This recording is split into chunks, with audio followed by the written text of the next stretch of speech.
Let's learn today. આજે આપણે major crops એટલે કે મુખ્ય પાકો વિશે વાત કરીશું.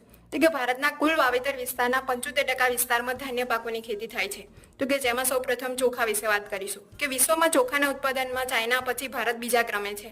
તો કે ભારતનો મુખ્ય ધાન્ય પાક છે. ભારતમાં વાવેતરમાં ઉત્તર પ્રદેશ આગળ છે અને ઉત્પાદનમાં પશ્ચિમ બંગાળ આગળ છે. તો કે ગુજરાતમાં વાવેતરમાં જોઈએ તો કે અમદાવાદ અને ખેડા અને ઉત્પાદનમાં ખેડા પછી અમદાવાદ આવે છે. કે ચોખા મુખ્યત્વે ખરીફ અને ઉષ્ણકટિબંધીય પાક છે.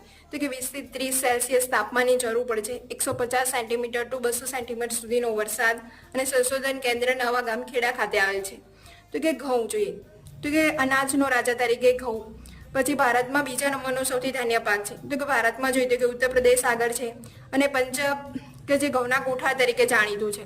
હરિયાળી ક્રાંતિ 1967 પછી ઘઉંનું સારું ઉત્પાદન થાય છે.